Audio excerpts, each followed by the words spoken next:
Hello, everyone, and welcome to Getting Hired via LinkedIn Jobs. This is a presentation sharing some tips for success. Now, before we get going, I'm just going to do a quick introduction of myself. My name is Adrian Speyer. I'm the VP of Marketing and Community at the Community Leaders Institute. CLI is an organization helping community professionals with three goals. One, to create a space for people to connect or network with fellow senior community builders. Two, to provide access to learning opportunities through amazing content and events. And finally, help folks grow their careers to the next level. And so if any of that sounds really interesting, please come check us out at communityleadersinstitute.com. So today we're going to get on with the content and we're going to look at LinkedIn jobs. So today's presentation is focused on getting hired for a job using LinkedIn Jobs, which is their feature functionality, where you can find a career. And specifically, we're going to be focusing on where it says easy apply, which is the most frequent use that you'll likely see. So this is the option where you have a button that you click and you'll see easy apply where your information is automatically filled in. And all you do is check some information, attach your resume, and send the application to the company in question. But as simple as it is, I want to cover some tips to ensure you're being as effective as possible to stand out. Now, you may be asking, why do I know all about this? I actually recently went through the process of trying to hire someone, or rather, I went through the process of hiring someone. And there were a lot of mistakes or things that I noticed that people could be doing better to help themselves. And considering that a lot of community professionals are out of work and trying to find the best way forward, I thought it was a great opportunity to kind of share some ideas, thoughts, and tips to ensure that you're successful as possible. So today, what we're going to do is we're going to cover basically 5 areas that I think can help anyone that is looking for work. And I certainly have a lot of things to say on this topic, but these 5 items to me are the ones that you need to be aware of to be super successful, or at least more successful than you may be today. So let's jump right in. So the first thing I want to talk to you about is what is called the queue. So all applications go into a queue, and it's important to know for a recruiter or hiring manager, this can be very overwhelming because all of a sudden you're going to get all these applicants coming into this queue. And as you can see, it's not a very user-friendly experience. You don't have a lot of ways that you can kind of sort things. And it's important to know this because it's a lot of judgments have to be made very quickly. So when something goes into the queue, or before it goes into the queue, there are some ways that people can set up some questions to pre-screen. And it's really important that you spend time in answering those questions on the pre-screen truthfully, because nothing is more upsetting than someone lying or misrepresenting their education or experience. And as well, to be fair, you should be aware there's also rules to auto-exclude or auto-reject folks. So it's nothing personal to anyone, right? It has to do with volume and being able to manage it. Because if you can imagine, this queue that I'm showing was over a 2-day period. I got 385 emails. And on top of that, all the requests that were coming in, it can be very daunting. And what I'm going to be talking about later on is kind of the ways to get through that. But what I wanted to show you here is kind of what I mean in terms of handling the volume. So you can see where if ever you see like 1,000 people apply to a job, as much as it's daunting for you thinking about, oh my God, like there's so much competition, the reality is, for the recruiter or hiring manager, it's also dealing with a lot of stuff because most people are blindly applying and there's a lot of noise for someone that is hiring for them to go through. So even like I said, on my recent job hunt where I was hiring people, I had people who basically ignored or lied on the job filtering questions. And it was for a community marketing role, but I ended up people that were like zookeepers and bartenders and even a news reporter who was applying for the job. So, people can put up these requirements, but it's really important that you consider answering truthfully as much as you can. Now, I want to be clear. I don't begrudge folks for wanting a career change. But on top of all this, I was getting hundreds of personal email messages asking to connect to learn more about the role. And these were people who didn't take the time seemingly to read the posting. More on this soon. But the reality is that it's just, it can be very daunting when you're getting all these requests and all the stuff coming in. But at the same time, I want to talk to you about this next thing, which I think is important in combination of volume, which is speed. So speed is, I don't know, in my view, and this is a tip that might apply to me and others like me, but may not necessarily work in all cases, but those who applied earliest were likely to get my attention than those who applied later. Like, obviously, some hiring managers may be hyper-focused on early results. That was kind of how I looked at things. And then maybe back off once it gets overwhelming to wait until the whole process is over. But frankly, a lot of the candidates who got to the next round with me were people that were very speedy or had a different angle via someone I was connected with, rather than just dumping in, their resume in.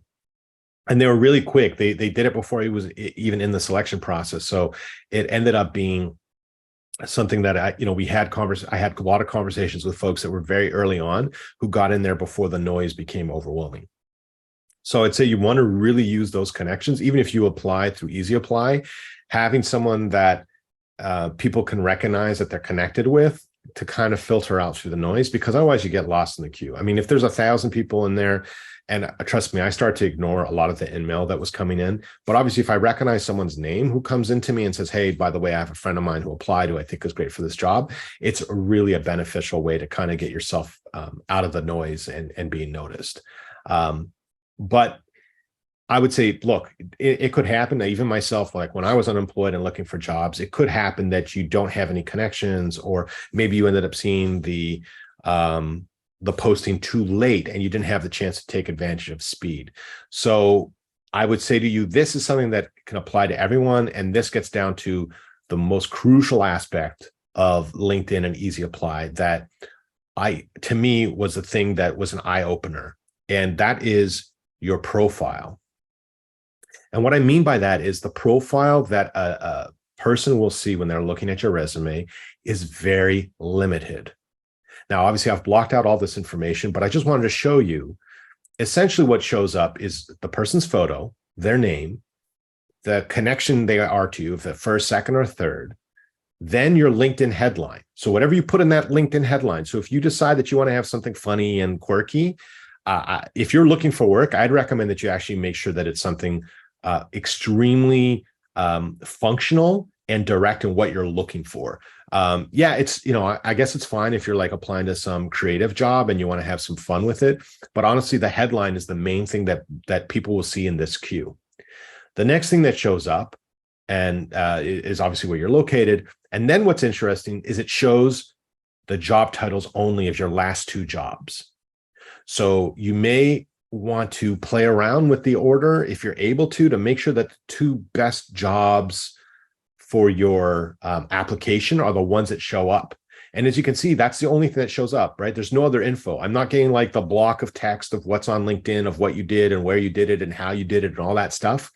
That stuff is not there. So if someone is scanning and having hundreds and hundreds of applications, they're only looking at a select few, and the select few that they're looking at is by the things that are in there that they're literally being able to see. Now, obviously, some people will be more, will take more time on it, but the reality is it's very quick to go through it and right away see, okay, you know what, this experience doesn't meet what we're looking for. The other thing that you should be aware of is that your education is there, kind of just shows like the last couple of education you had. And there is an option to click to see the full profile. But like I said, if you have a lot of applicants, it's much easier to do an initial screen. And you're able to choose 3 types of settings. You can have people as a good fit, as a maybe, or not a fit. So it's, people fall right away into buckets. And if they're doing just like a pre-screen quickly, you could be out of luck even before you had a chance to even get to HR or even look at it. The other thing to mention here, and I wanted to show this as well, and I didn't realize this, so I was making this mistake myself. You want to make sure that your resume is in a PDF format because it's viewable in line in this queue. If you use Word, that's how it shows. So the person that's hiring has to take an extra step to actually download your resume in Word, whereas the PDF resumes are viewable right within LinkedIn and someone can read the whole resume that's there. Obviously, you want to make sure that it's readable and easy. Don't make it too funky and complex, but this is the resume that people are going to see. It's right there that they're able to see it. So whatever you upload there is what people will see in PDF format. And I highly recommend that you don't use Word. And then the final thing that I will end up seeing as a hiring manager are your screening questions and how did you answer them?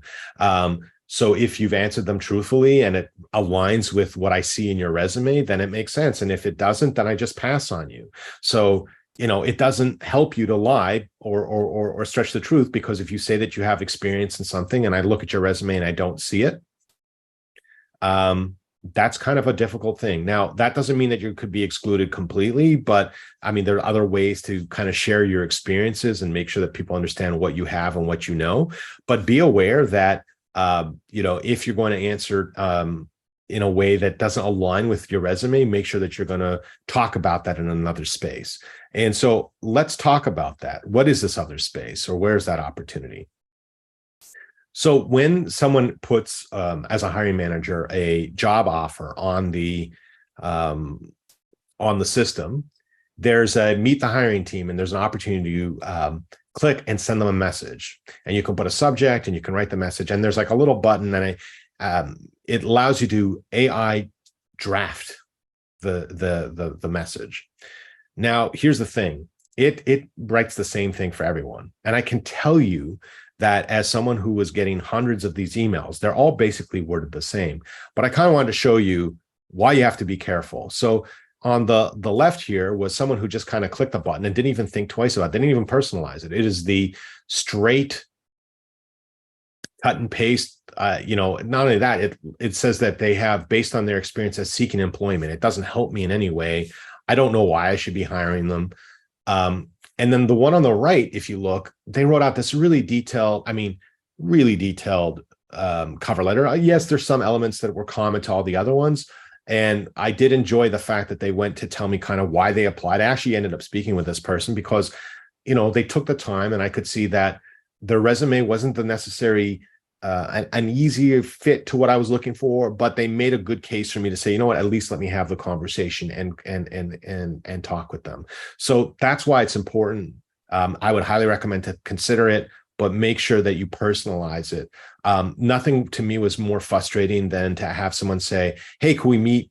Or, tell me more about the job. I mean, the job is, I've already written out the job description, right? So really what you should be aiming towards is, if you're going to send a message to a hiring manager, it's because you're going to tell them why you're a perfect fit for the job, not asking for their time to explain more about the job or tell them more about the company, but really focus on why you're thinking you're a good fit. What are some of the things that you've done in your career that make you a good fit? Yeah, it takes a little bit more work. And I know it's hard because I've been there, recently myself being laid off this past January, but you need to take the time and it's really about quality over quantity. I know it's hard to believe that, but the reality is, you're just going to get lost anyways because of the volume of people that are out of work and applying. So you're much better to put the energy in 5 or 6 jobs that you really, really care about and that you think you have a chance than just blindly just applying, where then someone contacts you and you're like, what? I don't even know what this job was. And to end this off, I just want to talk about some tips that would apply even if you're not using LinkedIn Easy Apply. So the first thing I would say is you have to use LinkedIn. I mean, LinkedIn is just so important at this point for people. And a lot of that is through connections for an intro. Don't just submit and hope. I'm telling you, there are so many doors that open to me because of LinkedIn, just by creating content, having the, being out there, commenting in a smart way on people's topics. Actually, the job I got came from a comment I made about marketing automation and led to an interview.